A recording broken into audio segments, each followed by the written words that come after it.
So, hi, Urvika. Does Mumbai seem Hey, like home hi. to you? Yeah, it does. Now it does. It It does, always right? did. Yeah. Yeah. I'm so happy that you could make the time to sort of come on the podcast today because No, when thank you I so much for having me. not at all. So when we first bumped into you a couple of months back, or maybe a month back, when Kanas and I went Yeah. to Dupo, and then we met you, and we got talking, and realized that, oh, you're from Calcutta, and your story was interesting. And so I said, we must do this chat. So are you like an all along a Calcutta girl, or like were you born in Calcutta? I was actually born and raised in Calcutta. I did my schooling there. And Ah, then I basically left the city for my university.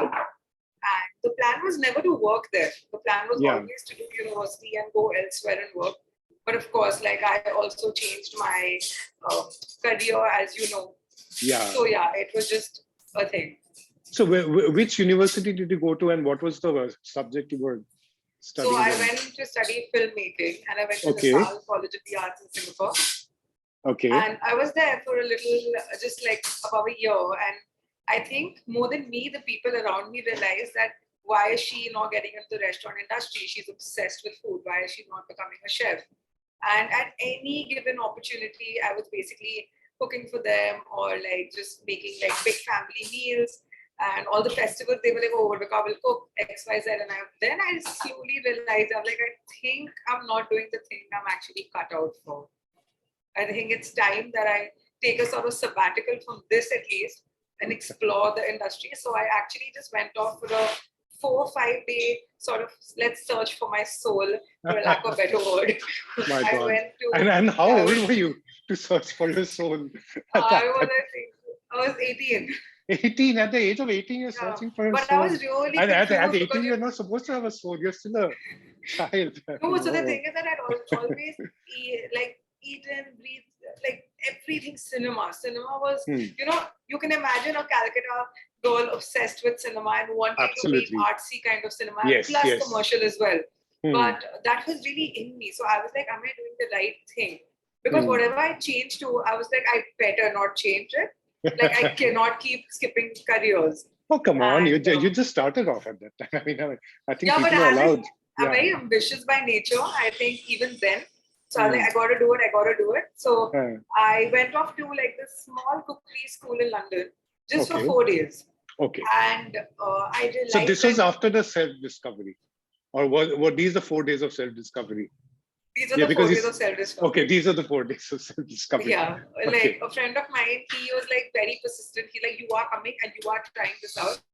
So my sisters would stay there. So I went and I sort of did that. And I realized by the end of it that, oh my God, I'm definitely going wrong in my life. This is what I have to do. Apart from the fact that I'm being a bit intimidated, given that you've learned filmmaking even for a year, and I'm trying to do a Zoom interview with you, and I'm You're now doing a much better job than I would do. checking for the light and camera angles and all of that. But when did this sort of cooking ka kira or love for cooking start with you? Because I can imagine at Uh, 18 being obsessed with food, but for me it was eating. So no, for me it when was the, when the cooking. For me it was always behind the scenes. Even and for what, food, as much so who taught you initially, or who was your role model? I mean, whom did you see at home my, and want to very cook? cliche, but it was honestly my nanny. Okay, The nani as in fact like that mom's mom. mom's mom. Yeah, so Didi Ma in the She was, Bengali yeah, context. Yeah. she was very modern in terms of Marwari grandmothers at my point of time. Like, Huh. in the sense, we were eating onion, garlic. She only wanted to eat out. She wasn't the kind who wanted like to sit at home and eat dal chawal. No, she was all for Mexican and Lebanese and let's go to a Chinese restaurant today and let's try Which new things. restaurants did you guys go to? Let's give some Kolkata nostalgia. Was She it used to barbecue love and all that? barbecue. She used to love souk as well when souk opened up in Taj. We used to go a bunch because we both loved Middle Eastern food. Yeah. She loved bodega as well, my first restaurant. I'm so Okay. happy she was around that time. Yeah, she used to love the Mexican food there. So she liked Spanish food. Yeah. Her palate was very developed. And what really inspired me was the fact that she used to get a heads up maybe just for an hour. My granddad used to be like, oh, I'm entertaining 20 bureaucrats. She used to be like, okay, none of them can eat Indian food, so now let's get shopping. And she used to deliver and such good Wow. food without having, that sort of, knowledge for the cuisine. Yeah, because So that time there was no Food Network or Jamie Oliver or Nigella or whatever. And she's never done cooking classes. She was always a fabulous cook. Like, honestly, after her passing, I've given up on keri ka achar. I do not eat it because for me, I'm just like, no one makes it like her. That's out of my life. Oh no, you should make it one day as a tribute to her. I will try. I do try recreating her recipes when I miss her a lot. It's just like a way I connect with her. But yeah, she was my main role model. Okay, I just want to draw a bit of a contrast especially for the viewers. Just tell me, like, when you were growing up and you said your grandma was pretty modern and stuff like that. Was the family very conservative because you come from Marwari families in terms of like mixing with people of the other genders and all that? Okay, so no, so no, that's like go my ahead. my dad was very clear. Like nobody ever had an issue with anything we did. In terms of the things that are called vices like drinking, smoking, non-vegetarian. That's never been an issue. The chunk of the family is non-vegetarian as well, which always helped us. We were exposed to things from the beginning. Yeah, but my dad had one simple rule, which was, I think, he was very, I don't have a word for it, but his sons were allowed to have girlfriends, his daughters were not allowed to have boyfriends. That was very clear. You have 20 friends, but there cannot be a boyfriend that's coming in. Yeah. Yeah, maybe 20 boyfriends really, but like polygamy. No, the reason I was trying to say this is that, there's so many factors which impact, cultural things, because our guest in the episode before this is also Marwari, Prachi Agarwal Goel, but she's a Marwari from Allahabad, and she lost her father pretty early. So she was saying that, the joint family was very conservative, and then, she was not allowed to go to co-ed school. So I'm just trying to say that it's not always just a community thing, but there's also city and the sort of people this thing.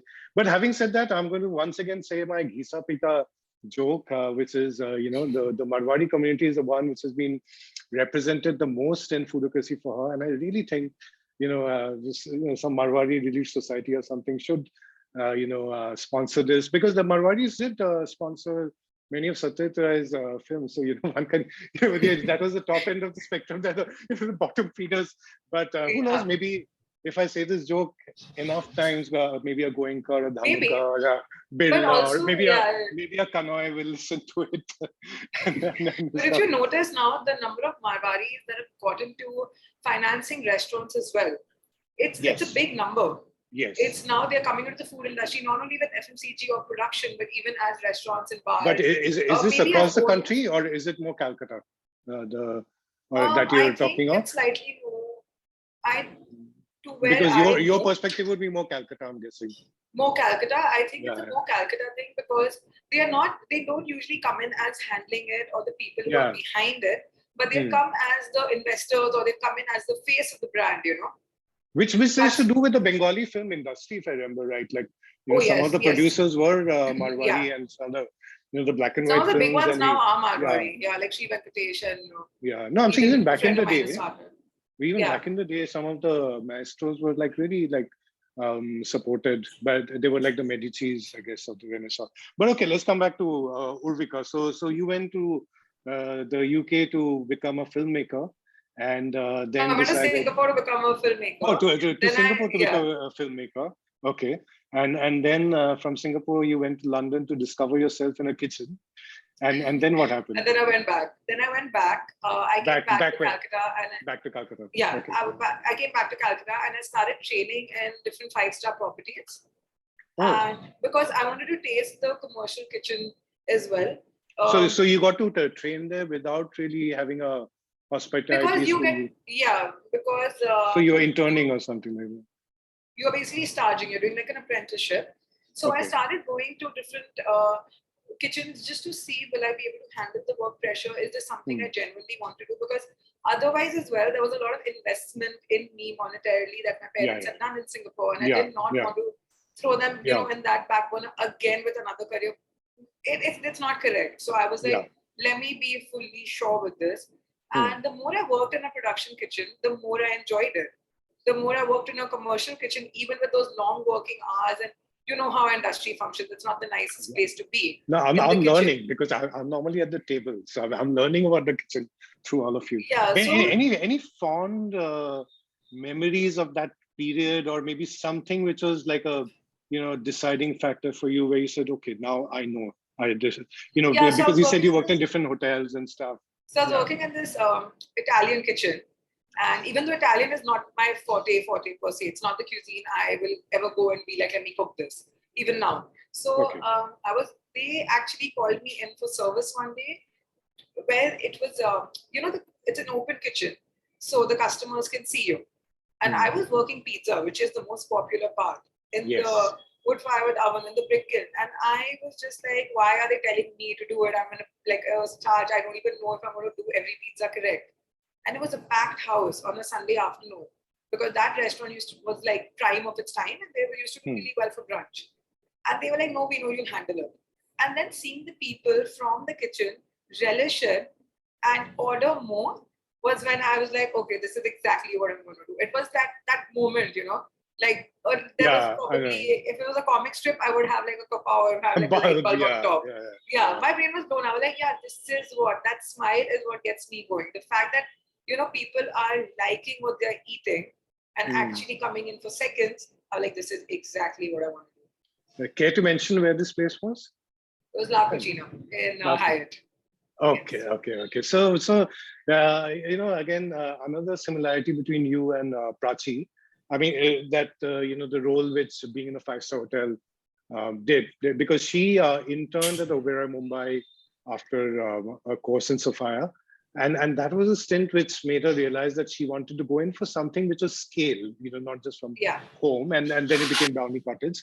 And for you, the eureka moment happened when you were like sort of making pizzas at Cucina, right? Cucina? La Cucina. La Cucina at the Hyatt. And what's your favorite pizza? Pepperoni. Pepperoni, yes. Okay, that's a good Calcutta girl. So not tofu and all of that. Okay, yes. So from then what happened? So once I finished that, and it was time to go for my course. And of course, till I was going for my course, I had started hosting my friends almost every second day. So sorry. So you'd still not like sort of dropped out of the Singapore course? Is that what you're saying? I had finished it. No, I dropped out of the Singapore course immediately after my discovering of myself. No, so this was what course? So you said that you went back to the course? I basically went back just to do a 4-day cookery school thing in London. Again? Before. So first dropped out of Singapore, went in April. And then I dropped out like beginning April, went mid-April, came back, started doing this whole thing of working in different restaurants. Then went back to London in August. Okay. For Le Cordon Bleau. So sorry, it's afternoon and I can still blame it on COVID fog and the fact that I'm having decaf, but let me just get this clear. You finished college in Calcutta? College also? No, just school, no college. College was straight in Singapore. Yeah, Singapore to make films, and then you decided that maybe not films, maybe chapatis. So you went to London, did a 4-day course, and you got that moment of discovery, self-discovery. You came back to India, Kolkata. You worked in different hotel kitchens, and then you realized that the pizzas which you were tossing out were being received the way like Saurav Ganguly would be when you'd walk into the Eden Gardens. And then you went to London for Cordon Bleau. Okay, I think I've got it now. Yes. So perfect. Even despite the decaf. Yeah, I still okay, chalo. Okay, Cordon Bleau. Yes. And Cordon Bleau, like most people I know, apart from Anahita Dhondi, and most people like Pooja, Sanjana, everyone like tends to be in the pastry thing, Maria, Anurita. But were you pastry or were you the overall? No, I did my cuisine. Actually, I had never been interested in pastry. I love eating it. I'm a big dessert person. I love curating it in terms of menus and drawing it out for my team and stuff like that. But if you tell me to go bake a cake, it's like, it's not therapeutic. I'll be like at my wit's end. I've tried learning from Sanjana so many times, but Sanjana Patel. Yes. I have tried learning from her on multiple occasions where she's come to my kitchen to basically help me with my dessert menu. And she's curated it for my first restaurant, and she curated the whole bread section for us in Delhi. But she has like literally, I've been at her wits and like absolutely out of patience because I'm like, why do I have to stick a thermometer? Why do I need to follow this recipe to the T? I can't cook with a recipe. Even now, even for consistency in my restaurant, I'll use different parts of my palm to check my meat, my fish, my, if a sauce is thick enough, my fingers, Wow. my arm, like my palms do the job. Wow. Of course, my palate. I cannot for the life of me follow a recipe. I must go and observe you. And guys, the first time I met her chef's coat and all this, she doesn't have anything, as in coat, white and all that. So she was wearing green. She was wearing green t-shirt, and then later I realized that she told me that the kitchen staff wears the green t-shirt. Yeah, Right? we all wear the same t-shirt. Yeah. So they wear that, and the pink is the front of house. No, front of house is grey. This is a daily color. Like we have this pink the at Kolkata. the cafe in Calcutta. So you're Calcutta night riders today. So I thought, okay, I'll get color coordinated. Normally, I try to be respectable and wear a shirt in this podcast, but I came in a green I was t-shirt. thinking I green today, and then I was like, you know what? I'm sitting in Duko doing your interview, but I was like, I want to have something of daily on me. So I must tell you, my friend Bonnie Shubhasi Basu, who runs Hungry Cat Kitchen here. And she was probably the second or third person on Foodocracy for her, so fellow alumni. So I met her recently at, common friend Ravina Torani's Yogi Sattva, and we were sort of working on our brand and stuff. And then I happened to mention you, and she said, "Oh, she runs daily." I had no idea because, whenever she goes to Calcutta, she spends a lot of time at daily. So I said, "Oh, I'll tell you." So okay. Yes. That's amazing. It's so nice when I hear No, I know. People going there. But yeah. I always like to tell these stories to people because sometimes they don't get to know it. If something's mentioned to me, say, praising someone, then I always like to at least pass on the message because sometimes one misses out on these things and you just tend to see more the negativity at times. Yeah, but anyways, not tell me, Cordon Bleau. So what happened? I'm just trying to, because my last podcast became almost 2 hours. So I'm just trying to keep it. Of course. Yeah. So Cordon Bleau. Cordon Bleau was basically absolutely life-changing, if I have a word for it. It was the first time I was thrown into a kitchen that had state-of-the-art equipment. It had amazing faculty, and the kind of produce that I was exposed to. I was used to trussing chickens, just not that quality. I had never cooked game before. It was my first time cooking game meat. A lot of it was new, super exciting. And of course, the whole floof that comes around, whether it's a French cooking school, you're learning from the best, the produce is amazing. And the fact, I think, that you don't get to see people of your own in terms of culinary, exactly what you said. And Ayata and me went together, and Ayata, we just knew each other because she was doing a different, she was doing the entire thing with pastry, while I was doing just cuisine. So though our classes never crossed paths, but at least we used to see each other in college, always smile, always greet each other. And it was just a thing where, why aren't Indians coming and doing cuisine? Yeah, I mean, it's more like, it's more pastry for some reason. I mean, but I think the big reason is a lot of Indians are not comfortable touching non-veg. That's a big thing because we were cooking with veal and beef and rabbit and stuff like that. And it was always very easy for me to adapt myself to even cook meats I hadn't cooked at, probably because of the kind of family I came from. My family is humongous. Just digressing a little bit because you'll understand why I am. Absolutely. See, in Calcutta, Adda, we are both from Calcutta. There's no digressing. A short while we start talking about, Brazil versus Argentina as we discuss ceviche and steaks and all. But so the thing is that my dad, he actually has 9 siblings. So there are 10 of them. And they are all over the world. So I've always gone to different places and eaten different food where, sorry, I'm just going to pause for a second. I'm recording from home and I think I can hear Baby Loaf, one of my 2 cats, so he needs some attention. Just give it a second. I'm just pausing. Yeah, I love. Okay, so now the rest of the interview, Urvika is going to be done by Baby Loaf. With Loaf. Yeah, yes. Baby Loaf, there he is. Baby Loaf is there. Hello. And he needed a bit of attention and love. And that's, the beauty of working from home, and now he's off. So yes, you're talking about Cordon Bleau and your dad and then nine siblings. Yeah, who are spread across. And the thing is that my cousins were all very well exposed to different cuisines and different meats and stuff like that. So since I was a child, I have been exposed to the same. Wow. And my parents have been very supportive and never stopping me as to what I eat, what I cook. I actually pulled off a stunt in Cordon Bleau. I was like, you know what, I just want to like really irritate my grandmom and my mom. So I told them to get on a video call with me. Skype was very popular back then. Yes. So I said, let's do a Skype call. And I was with my friends. I was practicing for my exam. And what I was doing was basically breaking a chicken down into 8 parts and timing myself and seeing how fast I could do it. So I did it with multiple chickens while both of them were on camera. Well, my grandmom was like, chee. My mother didn't bat an eyelid.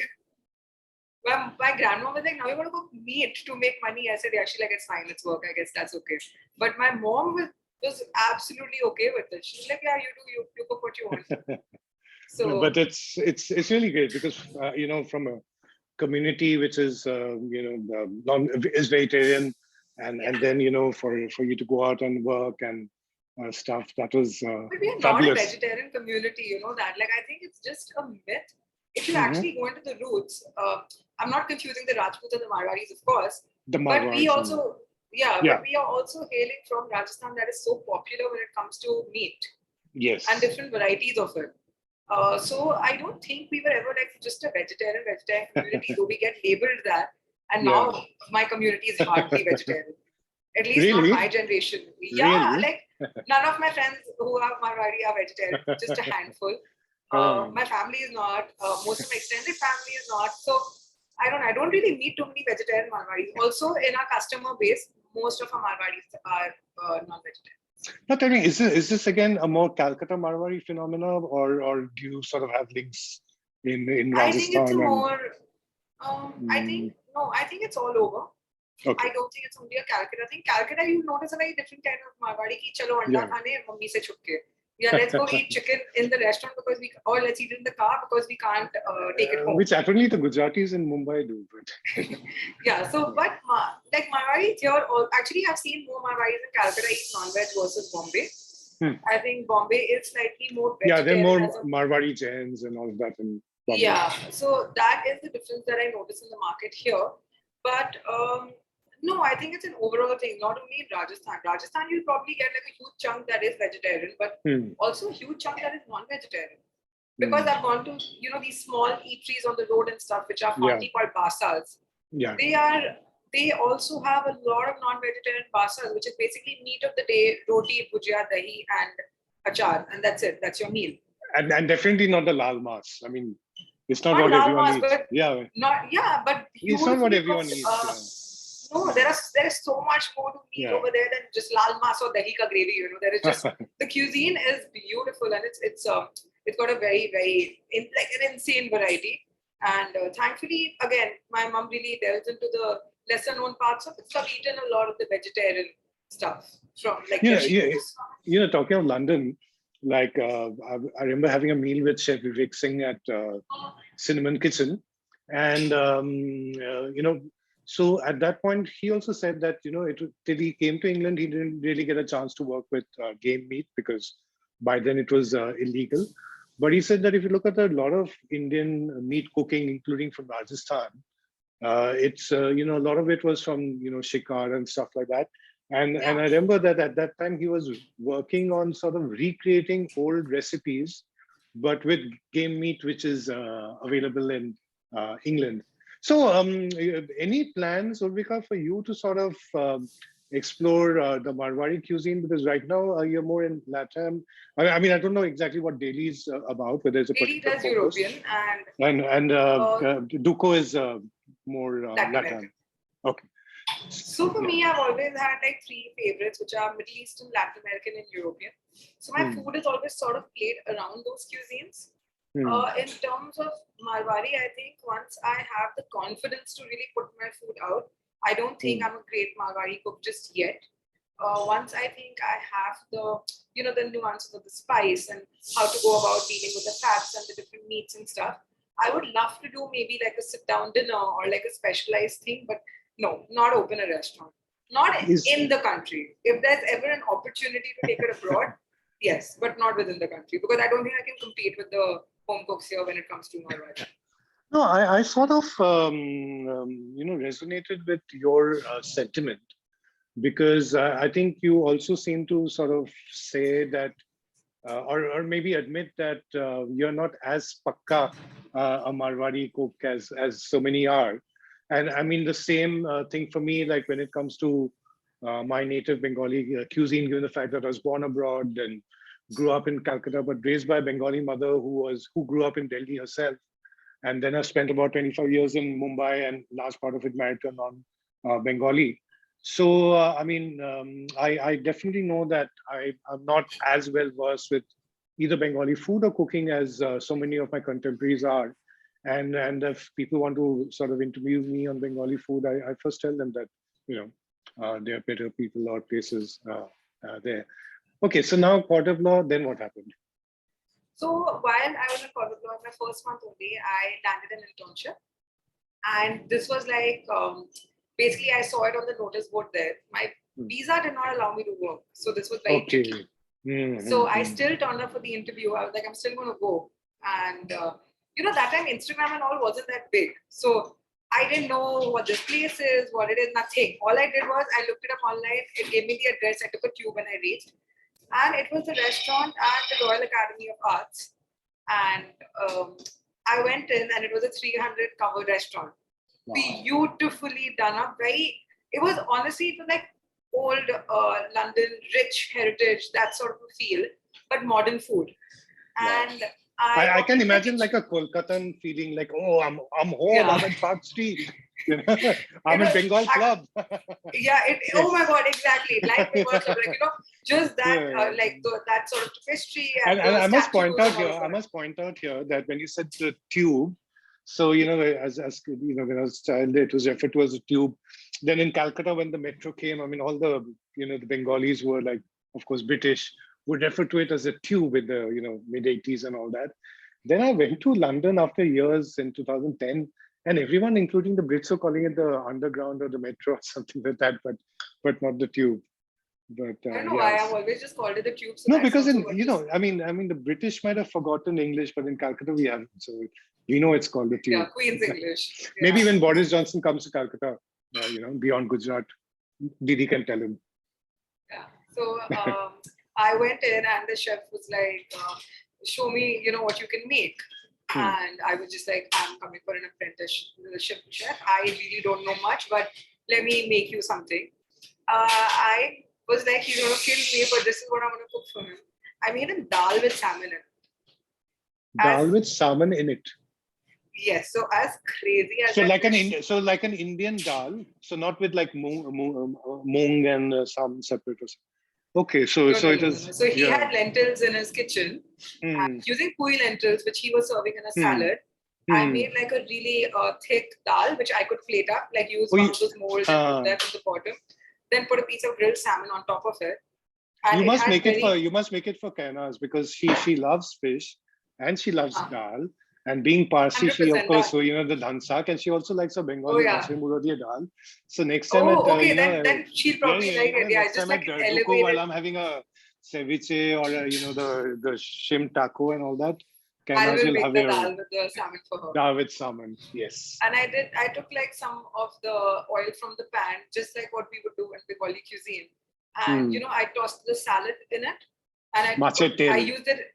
Yes, the mache tail, basically whatever little bit of the liquid of salmon were left, I made a vinaigrette out of that and I made a little salad. And probably it was a very different dish for him when he tasted it. But he said this really pushed the envelope. He said when people come, they give me like either a sandwich or, who come to apprentice, or they'll give me like a salad with like maybe prawns and like a side salad or even crab and stuff like that. Or an avocado, because avocado had just started coming in massively. So an avocado roll, everybody wants to show off their technique, and we already learned that.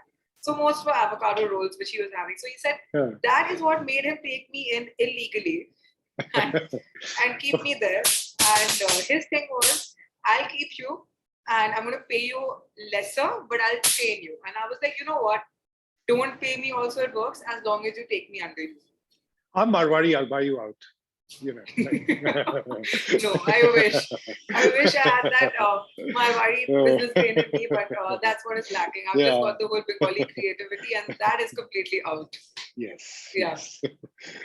So No, that and you know, happened. this story reminded me a bit of your in a way contemporary and peer at Cordon Bleau, Anaita, because she was saying that when it came to her sort of final or dissertation or whatever, she just decided to go the Parsi way in terms of the flavors and sort of this thing. And again, it sort of bowled people over versus just trying to do a Western format better than everyone else. I think that really clicked.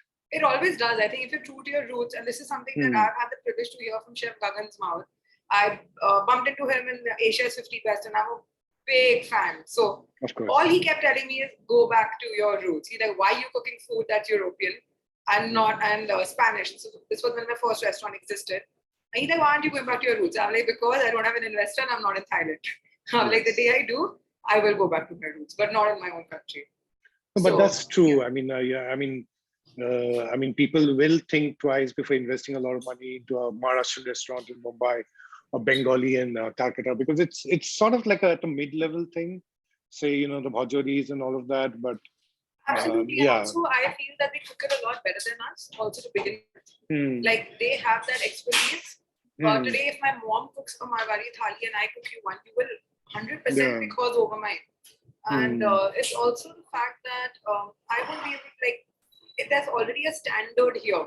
This is the suppose if I take even a gatte ka sabzi, it is meant to be in a certain way. I can't like try to do like a non-veg butter and expect it to be well received here because people are just going to take it back and dissect it and like it's not going to run because you're going to prefer eating gatta from a basa than from a restaurant that charges you. And basa, not the fish, huh? That's not the fish. No, the Rajasthani basa. Yes. Yeah. I just want to interject and just parallel with again a fellow foodocracy for her alumni of yours and in fact almost neighbor, Ravina Taurani of Yogi Sattva. So when I interviewed her, I said that when it comes to vegan cafes, like if you look at my breakfast today, it was a moong dal chilla and a tomato chokha sort of chutney. So I said that why don't these dishes feature, because they are vegan, right? So she made a very interesting point. She said that look, I mean it's true that there's a large part of Indian cuisine, especially vegetarian, which is vegan. But the fact is that if I put it in the cafe out there, I will never be able to compete with mine or someone else's mom. And on the other hand, here I'm creating something which is reasonably novel or perhaps completely novel, and therefore I'm giving you a reason to come here. But if I'm getting the, yeah. No, that's absolutely right. That's actually the best way to put it. That it's lovely, like how, like I mean, all your, all of you in terms of the opinions, sort of, because it's learning for everyone else. Yeah, and now honestly, I think it's very safe to say that we have reached a time where a lot of women chefs are on the same page. I'm sorry, there's someone in the background talking. Should I pause it? Are you loud? Yeah. Okay, we're back recording. In case you're wondering what the ambient noise is, well, Urvika's in the restaurant. I mean, where else should a passionate restaurateur be? And therefore, there's some background noise. But the good thing is it's for an order. So that's always a good thing. Yeah, it's for an order. Actually, I'm filling in for my chef today. That's why I don't even have an option but to be as well. So if there's any restaurant that my chotus in the kitchen can't handle, I'll have to go for that. So yeah, that's why I have to be seated here all day long. Yeah. Yes. So now, okay. So then Cordon Bleau to then your sort of restaurant opening journey. How did that happen? So Cordon Bleau happened, and I used to stay with my Pishi in London. So she used to always be like, you know what, I'll invest in your restaurant and I'll open one. And she is a sweetheart. She's the one she kept me on my toes. Not a single day was I allowed to bump flowers. She was like, please get out of the house, please. When she is like a working woman who starts her office day at 7 a.m. She's in office before any of her employees reach. And it was just another person who I'm super inspired. And again, her food is something I continuously take inspiration from, because be it her chola or her pasta, she makes each thing perfectly. So LCB was a journey where she also tried to scout the jobs for me there. Okay, I had to sort of get Chef Urvika out of her own restaurant so that we could listen to you. Yeah, To the her, diners were being but a you were bit saying noisy. that your Pishi, which is your bua, Yeah. that sister, so she kept you on her toes to make sure that you were attending classes. Make Were you sure that I was attending classes. were you still in a phase where you're not allowed to have a boyfriend? No, So no, is no. that My was very different. She was like, you do what you want. She gave me a pair of house keys. She like, come when you want. It was never Okay. that. It was just because she has 2 daughters herself, my age. But the point was that she made sure that I was very disciplined. And I think that discipline I picked up from her and not from LCB. Because I was always on time for work. I was always on time for classes. Even on the worst days where I'm not seeing the sun for like probably a couple of days at a stretch because winter, I was up at 4 a.m. or 5 a.m. to go to work. Wow. Just because I used to see her do it. So that she sort of ingrained in me that work is worship and it comes before everything else. And after LCD, after my whole work thing, I came back to Calcutta because unfortunately, any and every job that I was finding was not paying me enough. Okay. Was that, I just, was it how the market was or anything to do with the fact that you were Indian or a woman? Yes. It wasn't because I was a woman. So it's more a nationality. It was a nationality thing because they have to pay way more for a work visa at that point for me versus someone from the EU because Brexit hadn't happened. So they could just work easily, at a much lower pay scale. And because when I went to London, I saw that the service and hospitality was really good. So I said, what happened to the Brits? And then they told me, no, these are actually all East Europeans, before Brexit. And who were speaking lovely English and great service. We're just happy to be there from Croatia. And honestly, they have the same skill set as us. They have the same because they've also just graduated LCP. There's nothing more that I have done that I have an edge over them till now. So I wasn't finding anything which would have even given me a guarantee on my visa, for example, to begin with. And my parents have only one child, and that's me. So that whole pressure also, we cannot stay away more from my child, please come back. That also started. So I had to return back to Calcutta. But unfortunately, at that time, I realized that this is not a city I can work under other people anymore. Because maybe because I'm born and brought up there, and Calcutta is a very small city and everybody knows everybody. It was becoming difficult to not get preferential treatment in the kitchen. And you didn't want it. You didn't want the okay. Oh, how am I going to learn if they're going to keep being like, ma'am, what are you eating for lunch today? I'm like, for beginning chef, I'm your junior. Do not call me ma'am. So so it was becoming tough. And but that's honest of you to sort of feel that way. Yeah, and the chef still works at higher, Tirtho chef. Till date he teases me. And I told him, I spoke to him and I said that, see, this is not going to end. And honestly, I'm not enjoying the food that you all are teaching me anyways, or telling me to sort of learn. So I'm off. And I came to Bombay. And I came to Table to basically do an internship. Another photography for her. And we interviewed the chef, Gauri Devi as well. So lovely interview with her. Yeah, so she is such a powerhouse of a human being. Like, oh my God. She has, I think, single-handedly changed the way food works in the country. And we can applaud her for that because she runs, to begin with, 7 brands now. But back then, the kind of stuff Table was doing, there were no costs ever spared. That's what I always learned from Gauri, that quality comes before anything in the world. Even if you have to pay premium to make that dish available for that day for your customer, you either make it available, you pay that premium for quality, or you don't make it available. It's as simple as that. But Gauri and Chef Alex really ingrained that into me. And those were some beautiful months where I learned, I think, truly what I wanted to do and what was the next step I wanted to take in my career. So I finished my stint with Table and I obviously fell in love.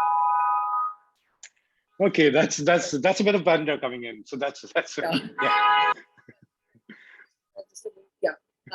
So I was basically. Did you just point the finger and got them to stop honking? No. I was just like, I'm very animated with my hands. I've talked a lot. Wow. No, but that's a superpower. So I fell in love with Bombay back then. Like, absolutely in love. I was like, this is the city. Same here. Yeah, I need to be. This is the market I want to serve. I just want to be here. But of course, again, every single time I used to have a plan in my life, it used to basically backfire. Till date, that happens with me. Whenever I have a plan for something, it's not going to work out. And my parents were not okay with me to stay back further on. So I had to go back. And in Calcutta at that time, because I had this whole kida ki nahi, mujhe to yahan khulna hi nahi hai restaurant, I opened a catering company. Okay. And it was called the Food Studio, which exists till date. So we were doing pop-ups, we were doing gourmet catering, we were doing a bunch of things. We were also doing our own range of dips and sauces and stuff like that. Now, back in 2014 in Calcutta, this was very new. And I was also offering cooking workshops.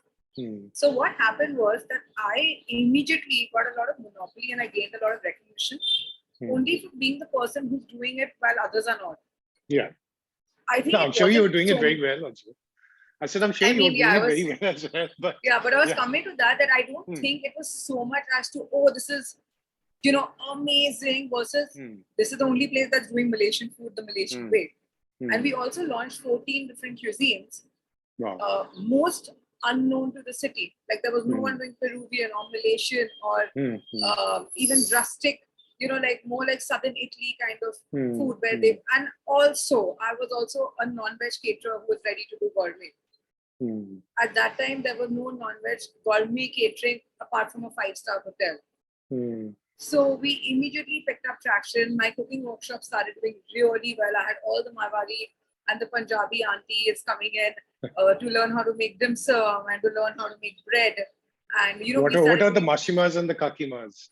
The Bengali mashimas. So you know what? The one particular class that we got, a lot of people were like, "Why can't you do it?"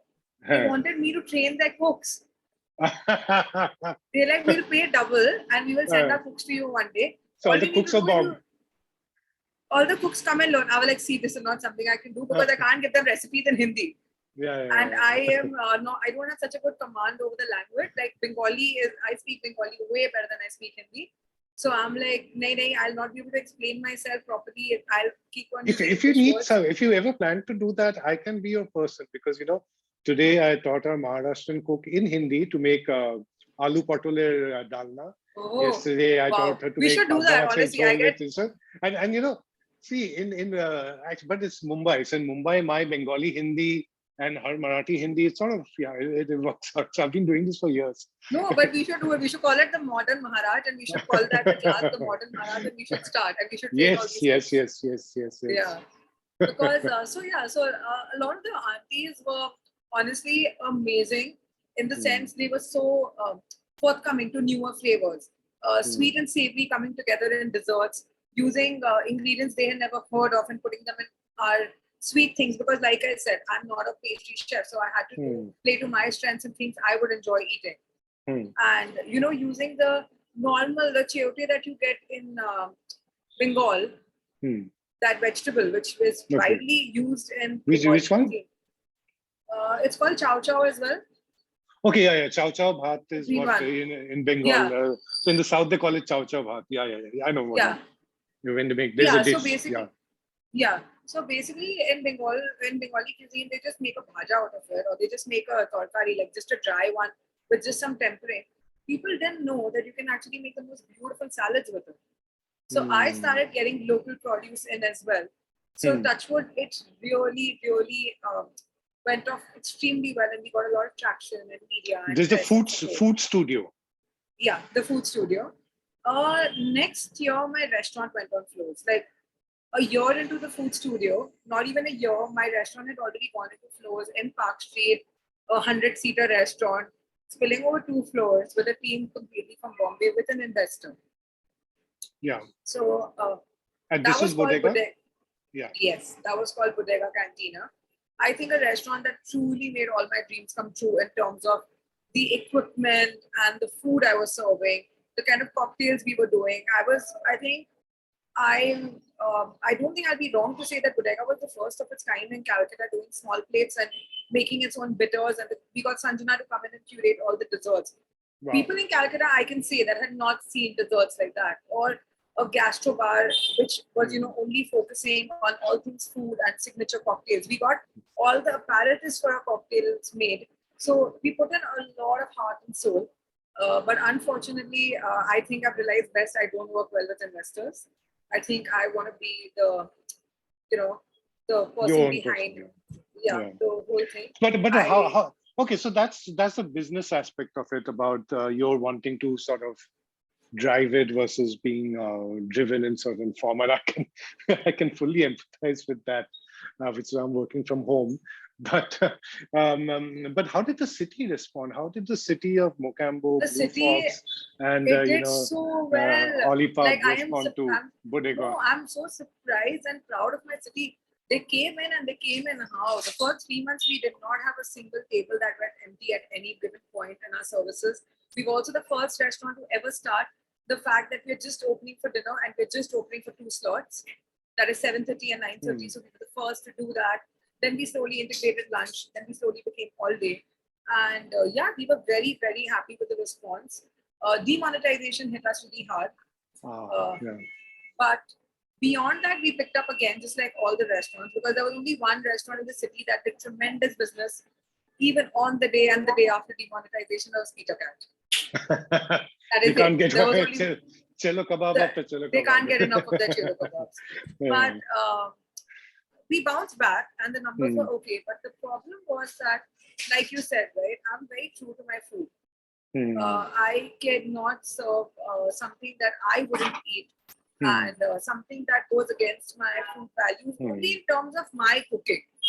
If you take me to a restaurant that's doing fusion Indian or fusion whatever, I'm okay with it. I'm absolutely okay. Of course, yeah. Yeah, but when it comes to me cooking it and selling it, I cannot bend when it comes to food.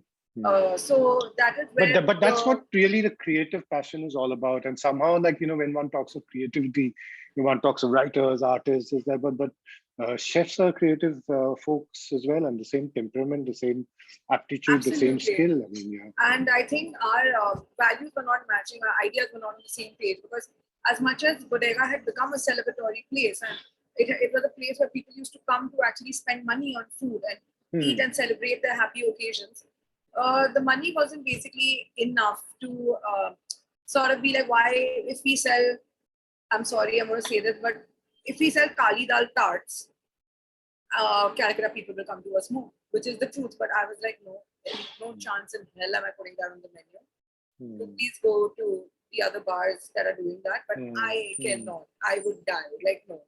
It's also a bit of the mentality, because if you see, we've grown up with restaurants like barbecue. I mean, later I realized that they are very well known for the Mughlai, actually, and the Chinese is actually called something else, because you know, barbecue actually refers to the North Indian part, but we just thought that. And similarly, I mean, if it's Lucky Restaurant over here, is biryani, but it also has this Indian Chinese. So you know, we've had. So when Mustard came up with the French and Bengali, I mean, I said we've had Mughlai and Chinese, we've had, you know, Continental and Chinese. So what's wrong with French and Chinese? But yeah, I mean, it's French and Bengali. But yeah, and then so you're Marwari. But you're at heart a very stubborn Bengali sort of. It's almost like, you know, probably the sort of thoughts which the governor of the state has about the chief minister. And I think probably your investors. So like, I am pretty Bengali when it comes to like certain things. This Radhuni Didi is giving me a lot of grief. No, and I would just like, see, we're in it for the money, but you're not like, it's not only for the money, right? Like Bodega first was a passion project for me. I mean, during construction, I used to sit with a plastic chair with a dupatta wrapped around my face just to see what is going on, because I was so enamored by the whole thing. Of course, food studio was still happening, but I won't be wrong to admit to the fact that I ignored it, because I was so just like, this is my first restaurant, my first baby, and in the heat in Calcutta, no nothing, the construction site. I'm just sitting, not even like we did a rebuild on the place. So we installed new stairs. We did up the whole place from scratch, the civil work. So I used to just be like a complete, like, you know, in awe of what I am doing. And then then even when the restaurant started, I used to be the first one in and the last one out. So I was doing 2 shifts. Wow. So I was getting in there by say 9:30, 10, and I was leaving at 2 because the bar used to shut at 2. On weekends by 3. And Calcutta is very easy for us at that point to get late licenses and stuff. So Yeah, so it was just a bit of a as in a very exciting journey for me, and I wouldn't have it any other way. It truly put me on the map. People found out about bodega. People found out who I was, what was my food, and then I think in that all good things had to come to an end for that particular project, and it did. After I think, But again, it was still fairly early in your career. I mean, you were very still in very an early. early part of your career. Yeah, But I'm still learning. yeah. So then what So happened from then? I mean, no, how but do I you took take the that blow setback? to. I Yeah. took it to heart because Hmm. it was more than 2.5 years of my hard work. But I took But the legal rights you in chose to place. walk away. You chose to walk away. It wasn't really a choice. It was either a walk away or Or change it to hmm. like a bar stock exchange sort of Hmm. a drinking Hmm. program with No, so when I appetizers. say you chose to walk away, you didn't want to do that. I mean, you could have done that and stayed back, but you chose. So in No, a I way, don't think I could have done that and stayed back because hmm. I think they also knew very well that she will not stay back. Okay, so it was a So non-option. They gave it. Okay, yeah, fair enough. yeah, So it was very non-optional. So when that happened, of course, it was young in my career, like, but it was still 2.5 years of unpaid work, and it was just no, of course. yeah, a massive setback. And when I think bodega was a little more than a year and a half, is when we pulled the plug on it, and then a lot of self-doubt sets in. I mean, catering was always happening on the side of food studio, but a lot of self-doubt comes in that am I even cut out for this? And should I maybe not work at all in my life? Like I don't know what to do. And time off is not something that I do well in even now. I need to be working all the time. So the concept of my friends telling me go on a vacation or go take time off, are you Sabbatical and mad? all that, yeah. What are you gonna do all day long? I can't be like roaming around a park or like no, it doesn't work for me. Or reading a book or watching a movie. As much as I love those things, I have to work as well. It's like ingrained in me. So I think we shut. Jan end is when we shut. I think 28th is when we pull the plug on it, and March is when I started looking for new spaces. Which year was this? March. 2018. Okay. March 2018.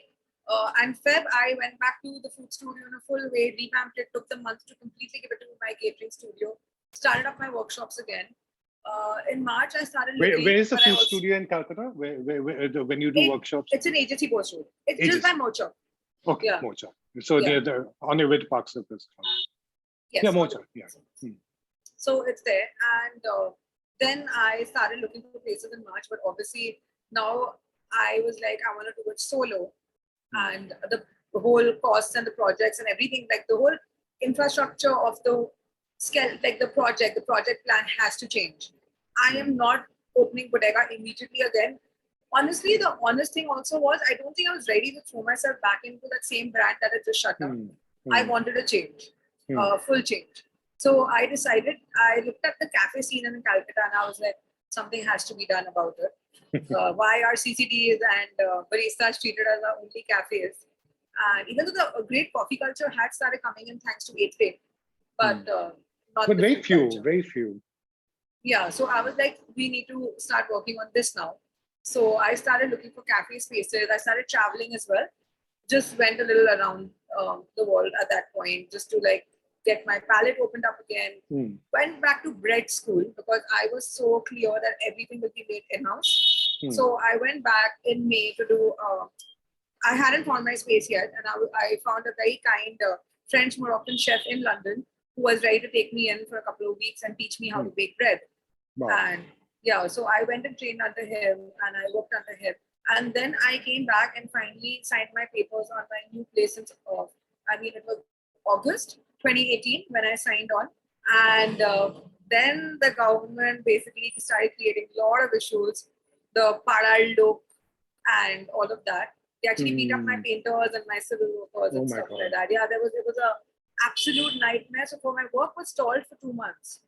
So it was just and this is such a Kolkata thing, Parar Dada's Mastan. Yeah, if you don't give their people work, And I was like, that's not possible because it'll be okay for you to go back to Calcutta in case anyone sees this podcast or something, right? I mean, not many people. I've said this on press earlier. No okay, problem. not many people see it, so you're safe. But yeah, no. But there are very real issues that happen in terms. No, I know. Of I mean, a lot of people tend to gloss over Calcutta and the past and the there is a the 70s and 80s and all of that. But it wasn't the really Pada like uncles are not nice either, and I say it very openly. Yeah, the Pada uncles also come during Chanda time, being like, "Ye to to dena padega," and they'll give you a straight, they'll give you straight. Whichever government it's like it's not that. No, it's not the government. It's literally an uncle who stays in a different building. Then they're doing Jogodatri Pujo, so they need 5,000 for the prasad. If you don't give it, you see, we won't let your cars get parked. So it's literally like sad uncles also who do that to us. But circling back, so my project took a long time to open up, simply because we were again doing a rebuild on the place. We were creating arches, and we had gotten people from Lucknow to do our green wall, and the thing was, I always feel that if you give people a good ambience, it's such an important part of a restaurant. So absolutely. Yeah. We opened straight in June because I took my trials also very seriously, and I touchwood haven't had to look back since then. Despite pandemic and everything. Despite pandemic, we were shut, and touchwood, my team has still stayed with me. I think it's also because it's not a cliche. If you stay as a family, at least in Calcutta, your team sticks on with you. I'm very, very close to my team. We celebrate every single festival on the calendar together.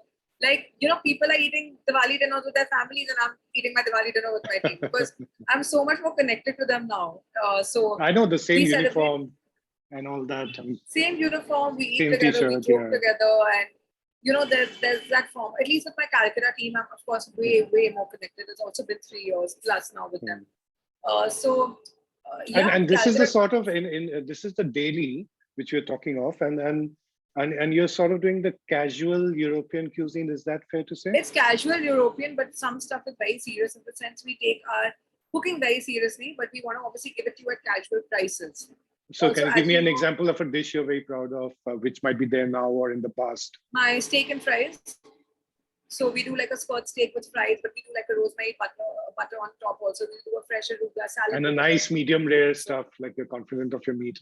And we'll do a really nice, the marbling on the steak will be nice. Plus, even though it's skirt, it will have some sort of a marbling because we use a tenderloin piece and we then make it into a skirt versus flank. And this is local meat? Local Calcutta beef?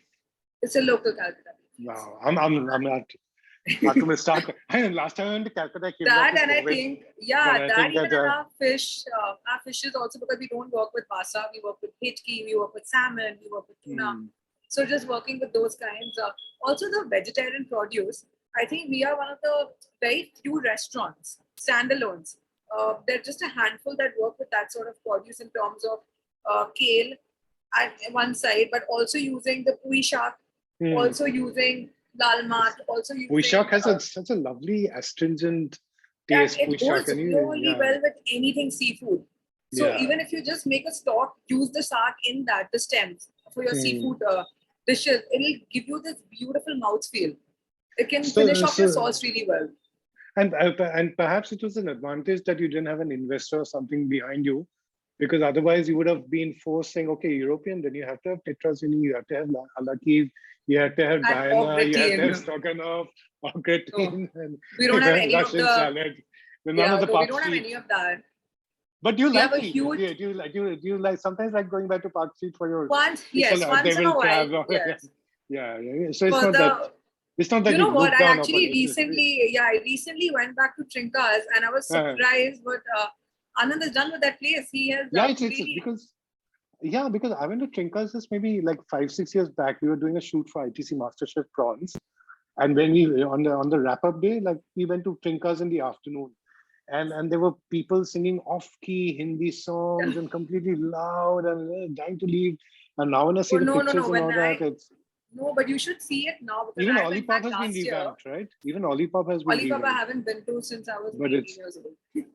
I first went there when I was like 28, but Don't Yeah. tell anyone. No, but I haven't been back to Oli Park. Though I love going to Janta and Gokul over here, but I haven't been to Oli back then. But Trinka's was a great Park Street meal after very, very long.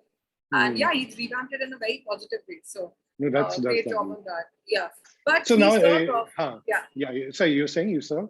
No, so we were, I think, one of the few people who bought in like this whole thing of fresh salads, which are above a Caesar and a papaya salad, things that can be done with nuts and seeds and different kinds of cheeses and different kinds of dressings where it's sweet and sour and fresh fruit, seasonal menus, cold pressed juices. We run a full coffee program with, almost, I think, close to 100 plus coffees on the menu.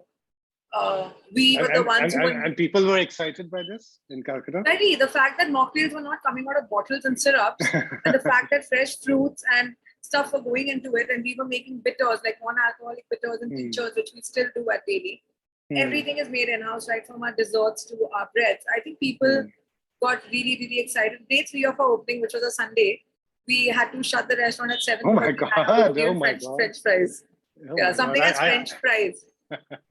I need to sort of go and this thing and see that's my problem because when I go back to Calcutta, I'm driven by nostalgia, which is the Mughlai places or the rolls and this thing. I've given up on Chinese in Calcutta. It's pretty but if I look at what's new and when I look at social media feed and perhaps it's because of the money spent or whatever, I see all the excitement when the masala library, whatever the farzis or the Fatty Bows opened. I haven't been there yet. They opened the Ennet franchisee after opening all over this thing, and people are very excited. Where most of them have shut down now. Fatty Bow, unfortunately, is shut down in Cal as well. Yeah, and one of my classmates who's in the US came back and said, "Oh, Calcutta has become such a great thing. Fuzzy cafes there." I said, "Baba, it was opened in Gurgaon when, and it's gone all over." Yeah, but local talent, and stuff. I think people need to really sort of get. Though you did say that a lot of the creators and all of that, people like Aindo, Sri, Purna have been quite Rukshana, they've been quite behind you. So very, that's very great. supportive. Honestly, I owe them so much because it always helps, when they come and they talk about our food and when they enjoy it, their palates are developed. So when either Anando or Puna or Rukshana or Madhushri, any one of them, or even the others, there are a couple more. Like even Dolan is there. And Dolan, yeah. T2, Proud Pretty. Proud Pretty. T2 has been so supportive. So when any of these guys also come and give me their true feedback on the food, I will always listen. Because I know what they're saying comes from a place, maybe even if not experienced, they have elevated palates according to me. Oh, absolutely. And they are probably at the higher end of your audience. I mean, they're giving you the audience feedback. Okay, now probably just about 5 minutes to wrap up. Sure. What made you leave the comfort of, your palace in Delhi and this big space and come to Mumbai and, of course, in Bandra and, this thing. In fact, I was thinking almost of, Anne Sorokin in this Inventing Anna, where in the closing thing, her lawyer said that unless you've come to New York and unless you've come to, that particular street, which was, you've not really made it. So what made you come to Mumbai and I think I don't think it was that I haven't made it in terms of that I'll only make it once I go to Bombay. But for me, it was life coming into full circle. I started my journey in Bombay when I came to India, and I always wanted to serve here. I always wanted to cook in the city. So it was just that, and I wanted to expand further. I think after doing Delhi, I was very creatively satisfied with the city, but there's a lot of ambition that is still left, even now after opening this. So I wanted to expand further and get out of my comfort zone, hustle again and see where I can reach, what I can do with my culinary ability. And the reason why Duco happened is because this is what I could afford. I'll be very honest with you, because I was very clear that I am not getting an investor on board. It was also a sort of a feather in my cap that single-handedly at this age, I have managed to open one, pay off my loan for that, and then managed to open another with what I have gotten from the first one. So for me, it was a very, very big feat that, okay, it was like just sort of like me patting myself on my shoulder, being like, okay, kuch to kiya hai. No, when you're saying this is all you can afford it, this is Bandra, West Mumbai, possibly the most expensive and prized sort of real estate in the country. I mean, That's why the size is small, and no, honestly, I mean, it's a tough audience to please. So of course, yeah. it's difficult to keep us going, but you're just hoping that the future has better things in store in terms of that, Duco really settles down and makes it big, and hopefully we expand to a bigger place and we get a liquor license there as well. So yeah. No, I'm sure you will, and I completely like you. I fell in love with Mumbai when I came here, and I've been in Bandra all throughout. So there'll be a lot of trade-offs one has had to do. The square footage versus and also a big satisfaction. thing that I would want to add is the chef community in Bombay is so welcoming.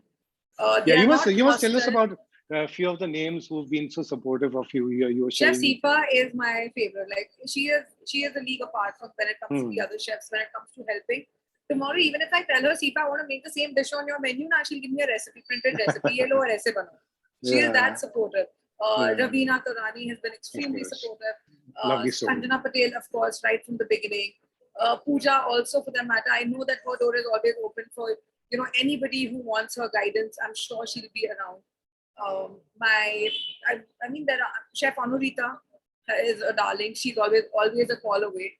So I know I'm only taking the name, but even the men, like I have interacted with a few, and they have been really there's some good, like, a lot of good men in Bombay as well. Yeah, like Saransh has been really sweet. Rohan from Pakapao, he's always okay for me to pick his brains on anything. Chef Karan, of course, and then Sumit and Pankaj from Woodside. So they are also very really, very Neville from Bonobo and Jamra. These are the kind of people who, when you interact with, who welcome you. And Arshia from Kunafa, like the one who owns Kunafa World, which is down the street. These are the kind of people who showed up in support. So even when I didn't know them, they were coming and paying bills in my restaurant to show support to a fellow chef who's opened a restaurant. And that's what is the beauty of the community here. No one's, at least the ones I have met, no one's ever been hostile. No one's been like, oh, let's see what they are doing. No, it's let's applaud what they're doing. Let's maybe put up a story. Let's see if we can try to get, in the time of social media, let's get our people also to try their food. So thankfully, the community here is something I think I really crave for in Calcutta. Calcutta lacks that hard. And I really openly say it because Calcutta is all about poaching and just the nostalgic, the heritage restaurants coming in together. Yeah. The new age ones really don't have that much of bonding in community. Some cafes do, and I'm very proud to say that I can say CNI are lovely people to work with. Oruni and Oruni and Shulogna and all those. But beyond CNI, like I really don't have any sort of. And Oruni is also like not a really Calcutta bomb.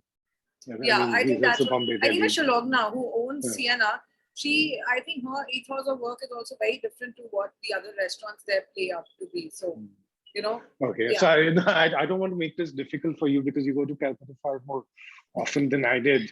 I do, but I completely agree with you because about everything which you're saying about Mumbai and or even Bandra or even the professional community. I mean, I've been in research, advertising, food now, writing, and all that. I generally feel that there's far more warmth. I think there's a lot of professional focus. Everyone's trying to do their own work well, and that doesn't have to be by pulling someone down. In fact, I've been supported, mentored by, and even if I look at our food writing community, if I take it from writers to bloggers to Instagrammers or whatever, if I see other cities versus Mumbai, I don't think that we hang around that much because that's how the city is, and we all live in different corners. But there's generally a peaceful, easy feeling. I mean, there's not too much of snark and all that. Now they're finally taking some time off, and at least once in a while we try meeting as well. Everybody has but I'm saying there's not much snark. And the other thing, I'll do a bit of a plug. I mean, everyone you mentioned, not the men, of course, are foodocracy for her alumni, except Sanjana, because she's working so much all the time, and she never checks her WhatsApp this thing. But one day, if you call her, you should do one with her. If you call her, she will. I know. She was one of the first candidates, but it's still not happened. But we'll do it. Just some one beautiful stuff with the farms. No, I regard both her and Patmesh, her husband, very highly, Yeah. and I sort of this thing. I mean, they're probably one of the few people. She's one of the few people. But thoda to I should keep for season 3. Yeah. But just Urvika, just before this thing, you told me a very interesting story about when I asked you that given the fact that ceviche is cured raw fish, and people have had hygiene concerns in India even when it came to 5-star hotels in the past. How do you sort of circumvent that? And I'd love to hear you share your answer with everyone. So basically, the food philosophy for me is that if I can get it local, I will not use imported. So we actually have a Didi, a fish wali, and she basically gets the most freshest produce. And the point is, if you go late to her, she's not going to sell it to you because ab wo basi maal hai. So someone who is a daily wage earner and is that serious about her produce that I'm not going to sell it to you, but because ganda hai maal, now acha nahi hai. So when I started going to the markets here and I found her, and the way she sticks her finger inside the fish, smells it, checks the freshness, only away you will see that cut and you know ye aaj ka fish hai. And that's why I buy our fish every single day. So, and what's her name? Lata. So, I mean, nowadays a hashtag like support small business and all of that, which is good, and we need to do it. But I think that people who know, I mean, they really know. I mean, look at her. I mean, she's been to Cordon Bleau and, been at this thing. But when it comes to fish, she knows that, okay, let's trust the expert. I mean, it's just like, I mean, for her, it's the Kardanda fish market. For me, it's the car station market. But Pushpa and now Poonam and Sangeeta, like, Poonam and Sangeeta will tell me, Dada, aaj nako, ye acha nahi hai, this, that. Yeah. And now I don't even have to, so and also they teach you so much about new ingredients. Like my Bhaji wala bhaiya, he's the one who taught me about those, those tiny small mustard things that grow on the train tracks. And then the methi shoots, which you sand methi shoots, which grow on the train tracks and stuff. Yeah. And they were the ones who were like, isko aise banana, isko. I've never seen their vegetables. So I love going to the market and just talking to these people and getting as much produce, of course, that we can get from get like fresh and local. The rest, of course, we do import in a lot of chilies and stuff like that, which are native to Peruvian cuisine. Yeah, it sort of reminds me of Mark's Cold Stories at Bandra, where this Nancy auntie, she sits in the corner, and once we went there, and there was something which I was buying, and then I said, how does one cook it? And she gave me the full recipe and so on. Yeah. Well, ladies and gentlemen, that's Urvika Kanoi, global citizen, one should say, but as much a Mumbai girl as Kolkata. And so over here is Duko, over there is team the Daily, and this is, I'm sure, is the beginning of many stories. So like I told her, like, when she's like in the best 50 and all of that, then people might sort of search and look up this interview. But wish you all the very best, and thank you so much. It was such a pleasure speaking with you. Thank you for having me. Absolute pleasure. And then we must do Adda once again, which is now off camera. Off camera, yes. Yes. So okay, so then by then, and folks, please sort of share the video, because these stories need to be heard. And then if you're in Mumbai, then Cafe Duko is where you need to look for Urvika's creation, and Kolkata is the Daily. Bye. Bye.